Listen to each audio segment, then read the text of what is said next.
Hey, I'm your host, Bree Wild, and this is Marquee Memories. Here we sit down with your favorite artists to talk about their top concert memories as fans. Today's guest is the frontman of alt-hip-hop band Gym Class Heroes, who are returning after a 14-year hiatus and celebrating the 20th anniversary of Papercut Chronicles. You also know him from his solo work, his successful collabs, and his place in pop culture in general. Travie McCoy, thanks for being here. Thank you for having me. I'm really excited. What brings you to LA? Work. I have a love-hate relationship with the city. I have to be honest with you. But so with that said, I have like a 2.5 week maximum, and after that, I start glitching out. You know? But it's been a lot easier as of late because I usually don't book hotels anymore. I just stay at my manager's house, and I don't know, there's something really homey about that. So Yeah. I think I'd probably peak at a month now, you know, with the change of arrangements. Okay, fair. Are you working on album promo stuff, anniversary stuff? You can't say? Secret? You know, I can say. I mean, I'm proud to say. I'm actually finishing the new Gym Class Heroes album. Hey. Yeah, lots of raps, but yeah, it's been a few years in the making, and I'm excited to kind of tie up the loose ends and get this new music out for people. You know, Exciting. Is there going to be a tour for that? oh, of course. You know, you can't put a record out without giving away at least 3 years of your life for it. You know what I'm saying? So, yeah. I don't know how much about that I could talk about, but you know, you definitely have to promote and, you know, get your fans riled up, as riled as you are, you know, to put it out. It's like I always equated putting out a new album as to like showing the world your baby for the first time. You know, they're not all pretty, but I like to think mine are. But first, you're celebrating the anniversary of Papercut Chronicles, Absolutely, correct? absolutely, 20 years. Does it feel like 20 years?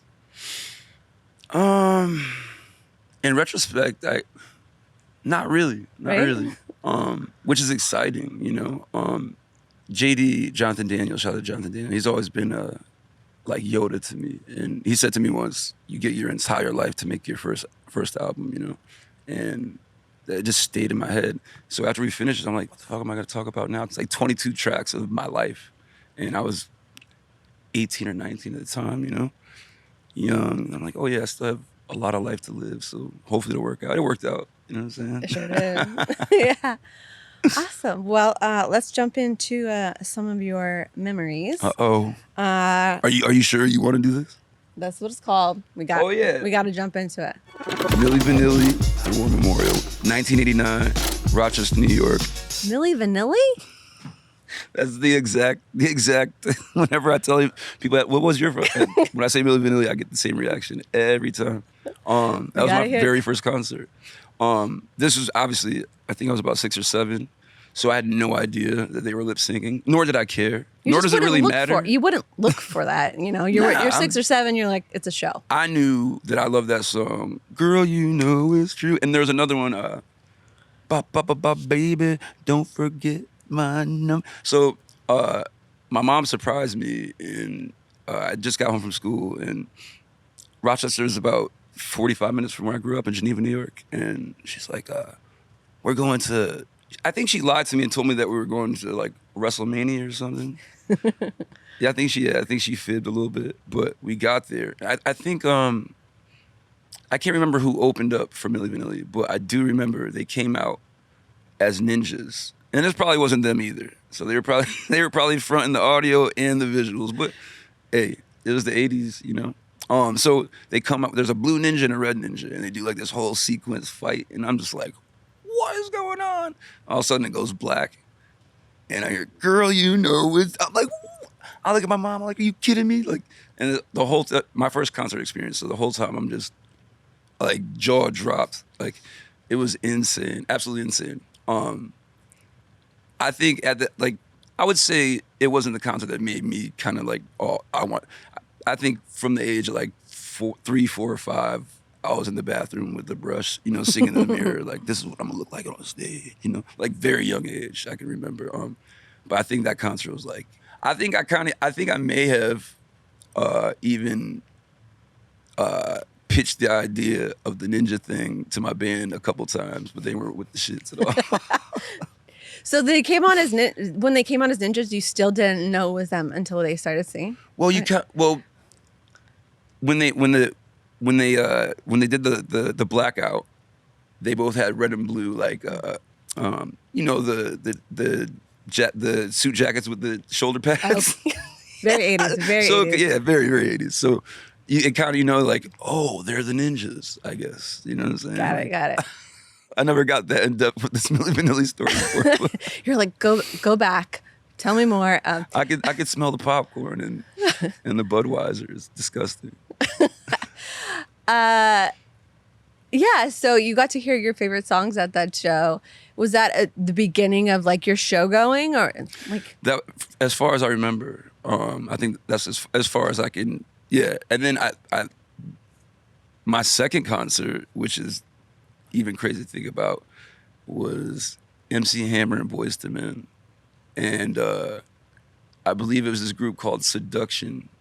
It was like this these three women, and they had redone they did a version of Tina Gardner's Heartbeat, and that was one of my favorite songs as a kid. Yeah, that was a really great concert as well. And years later, I ended up touring Australia with Boyz II Men, and nice. I told them that story. It was a trip. Wow, MC Hammer. All right, so back to Milli Vanilli for a second. Did it affect you at all when you found out that they were lip syncing, or you're like, my show experience? They made a huge deal out of it. You know, I think they like took their Grammys back and all this shit. And in retrospect, it's like, did they have to do all that? Because, you know, you go to a big production show today, it's the same shit. You know, it's literally the same shit. I just feel really, really bad because I watched the Behind the Music. Yeah. And that dude lived a rough life after that shit, you know? Rest in peace to Fab, or to Rob or Fab, one of them. Poor dude. But I know I'm a YouTube geek, so I doom scroll on YouTube all the time, and I saw that the surviving member of Milli Vanilli is touring, and he's singing. He refuses to use backing tracks. He's like, I could sing these songs. Like, I'll show like, you for real. But it's like, do you still really need to prove that 45 years later, man? Like, yeah, fair. So you, after the Milli Vanilli show, you said you were performing since you were like 3 or 4, but like, did you go home and like, and did you go home? Oh, I was like, hyped. I was so hyped. I don't think I slept that night, and then obviously go to school the next day, and I had to tell everybody, you know, I saw Milli Vanilli. Yeah, right. I'm like, no, for real. Like, it was insane. And yeah, I lived that high. Lasted like a week and a half, but I definitely that cassette, I wore that cassette out after that concert, you know, and I was doing in the mirror, doing my little routine, you know, like I would jump up and high five myself in the mirror. Just practicing your moves. Absolutely. I think I was that kid that, you know, was in front of the television all the time. Like, my Michael Jackson impression was awful, so I never went that route. But James Brown was like Milli Vanilli and James Brown. Obviously, you never saw them again after that. No, unfortunately. So let's go to Fall Out Boy, Showplace Theater, 2003, Buffalo, New York. That was a life changer, like, in so many ways. We had kind of made online friends with Pete through a mutual friend of ours, Nick Schmecka, who remember Pure Volume back in the day? So we were posting music on Pure Volume, and this kid Nick hit us up. He's like, "Yo, I'm a graphic designer from Chicago. I really like your music. Can I make some T-shirts for you?" I'm like, "Absolutely." So we stayed in contact with Nick, and he's like, and then we posted a song called Taxi Driver, and we kind of gave Fall Out Boy a shout out in that song. No intentions of it, you know. It wasn't like a, "Hey, look at us" type deal. It was like, it worked, it fit, and we were fans of Fall Out Boy, you know. And Nick hits us one day, and he's like, "Hey, I was talking to Pete. He really likes this Fall Out Boy song, or he likes the Taxi Driver song." And I was like, "Cool." He's like, "Do you mind if I give him your number?" I'm like, "Give him my number, man." And Pete hits me up. He's like, "Yo, I heard you guys are from Rochester. We weren't from Rochester. We grew up. I'm from Geneva, New York, which is right in between Rochester and Syracuse, like equal distance." I was like, "Nah, I'm not from Rochester," but he's like, "Anyways, we're playing a show in Buffalo. Would you guys want to come out?" Absolutely. And I had never been to a Fall Out Boy show. I'd just seen like their videos online and stuff. And I remember they were playing Amberlin. This band Amberlin was opening up. Shout out to Nate. And the promoter was super late, like showing up to the venue, and these kids were just out there waiting all day, and the bands were in the vans and shit. Then they would come out and hang out with the kids, and Nate from Amberlin said, "Fuck it," and he literally scaled the wall at Showplace Theater like with his fingertips, and like found an open window. Spider-Man went in and unlocked the doors and let everybody in. It was the most amazing shit I've ever seen.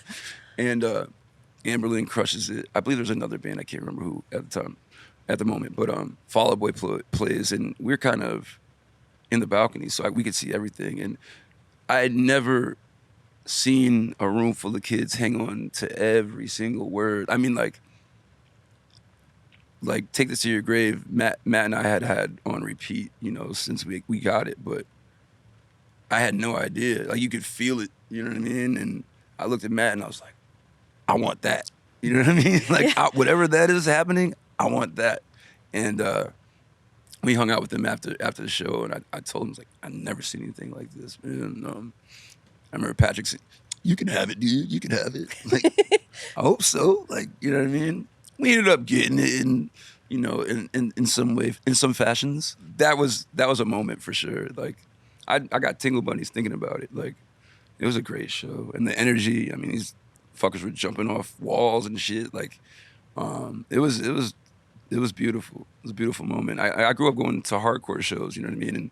And so, gang, everybody's singing along, but usually hardcore shows, you don't know what the fuck they're saying. You know what I mean? Like, you just, okay. Just the words are not exactly. Yeah, it's a little, up for a translation sometimes. But yeah, you could hear every single syllable, every word. And these kids were like, you know what I mean? Like, they wrote it, and it was beautiful. And to this day, it's still the same thing, just on a bigger scale, It's beautiful to see.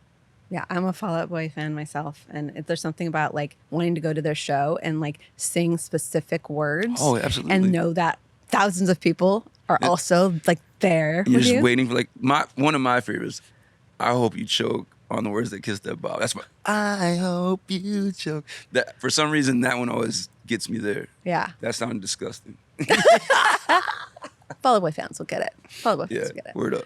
You've had a relationship with them ever since then, though. So that sounded weird too, but I mean, Fall Out Boy, Gym Class Heroes, same scene. We're one and the same. Definitely brothers for life.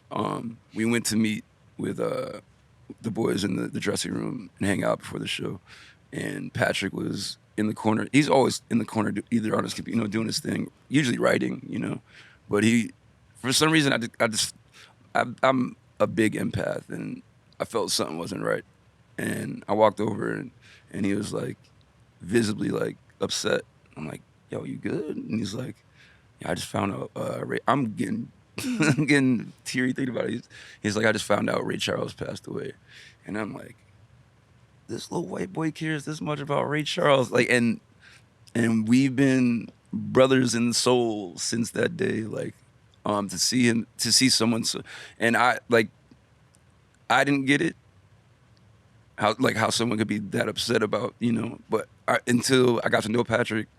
And then when Prince died, I was in my sister's basement for 2.5 weeks listening to Prince crying my eyes out. I was like, I get it now, Patrick.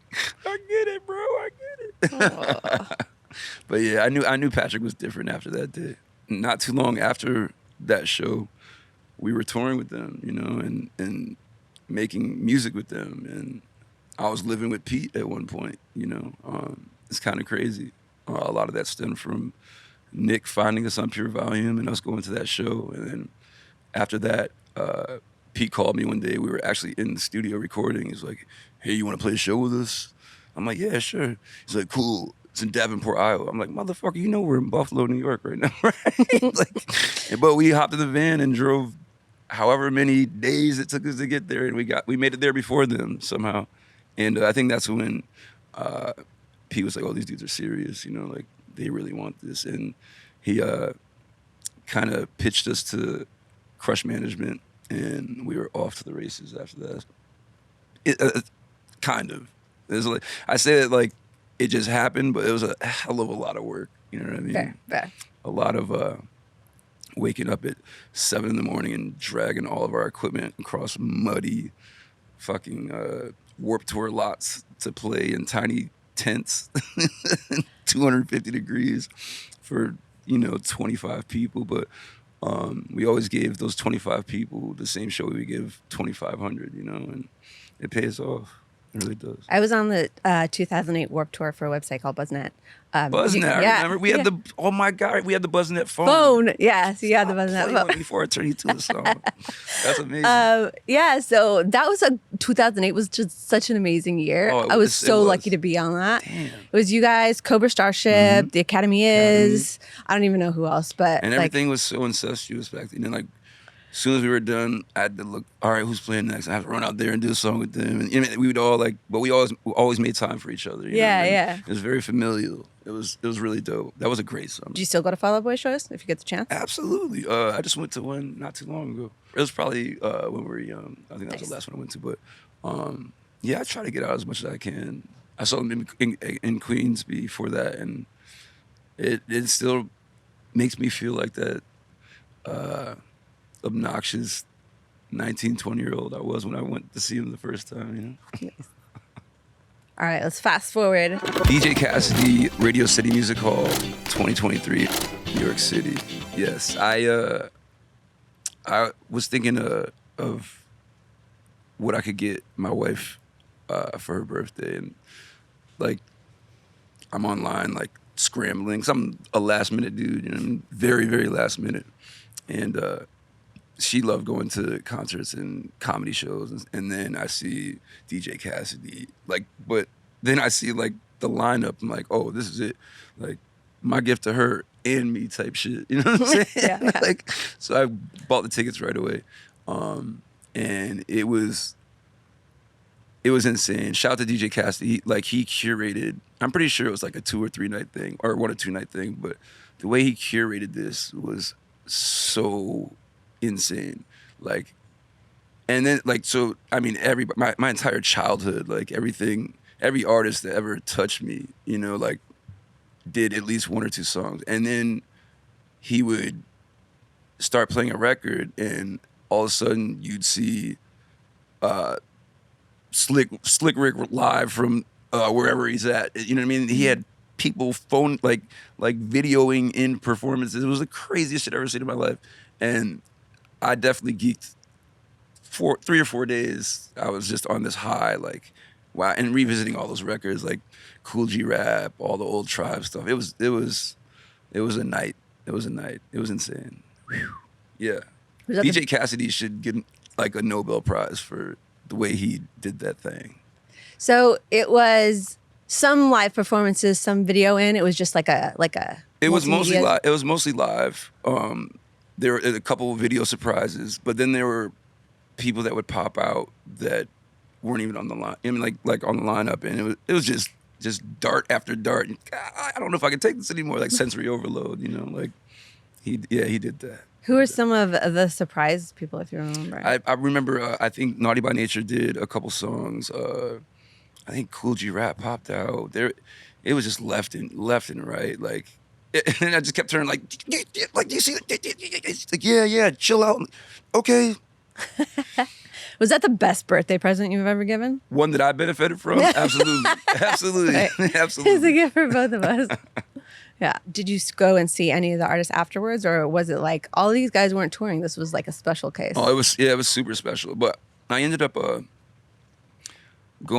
did a radio tour in Australia. It was not a radio tour. It's they do kind of a package tour, Japan, they do Summer Sonic, and then they do Spring Groove, which is more R&B tinged. I ended up doing Australia, and it was Fat Man Scoop, rest in peace, Naughty by Nature, who else was it? Boyz II Men. It was insane. So it was kind of after seeing that concert, I got to tour with a chunk of it. It was really cool. Awesome. Anything else about that show? Yeah, after the show, I ended up at this really scary vampire bar.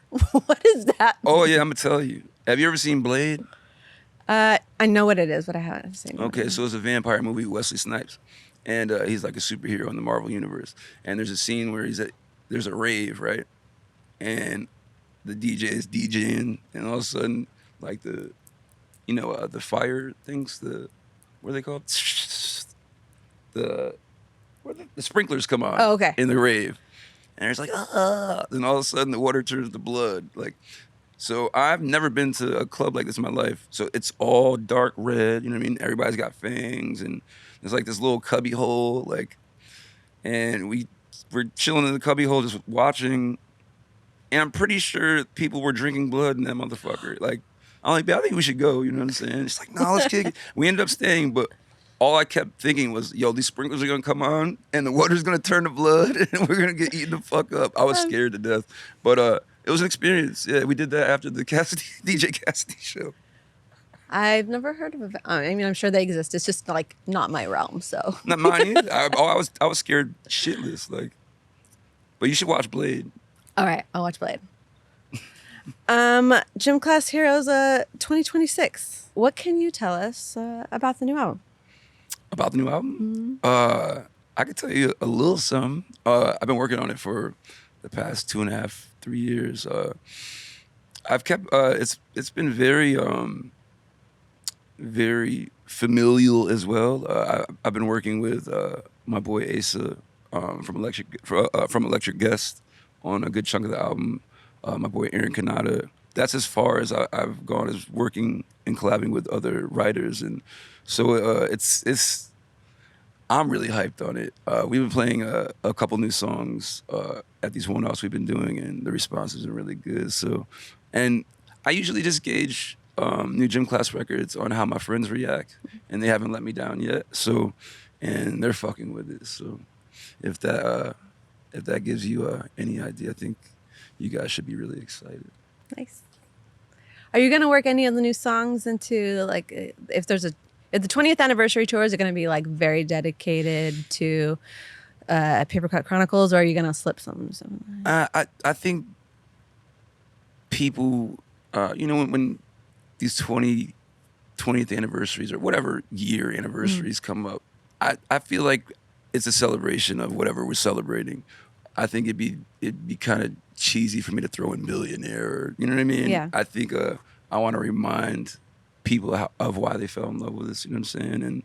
And I don't think in my career I've ever performed the Paper Cut Chronicles in its entirety. So I think that's gonna be really, really fun. You know, it's a story, a coming of age story of sorts, and it'll be cool to. I'm really looking forward to laying it out production wise and making people not only remember it but taking them on the ride. Like.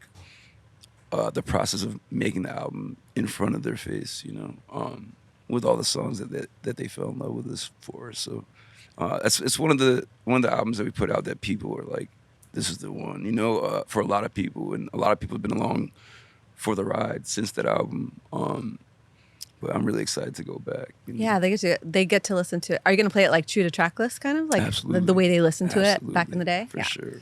And know that like they'll love it because I feel like people actually listen to full albums. Yeah. Absolutely. Yeah, I feel like the day of the full album, I don't want to say it's gone and past, but people's attention spans have definitely gotten a lot shorter. So I think just anybody who's planning on coming, just know what you're getting into, you know what I mean? But it'll still be rad. What's the closing track on Paper Cut Chronicles? Band-Aids. Band-Aid. Yeah. Are you going to actually close with that? Or are you going to do like a surprise, like taxi cab reprise or anything like that? What do you think? What do you think? I don't know. Me either. Gang, gang. I can't give you all the trade secrets, fam. All right. What about special guests? You have any special guests? We got some ideas. There weren't really the Paper Cut Chronicles. It wasn't very feature heavy. But the ones that were on there made a big impact. So hopefully, you guys will get to experience that too. Sweet. Excited for it.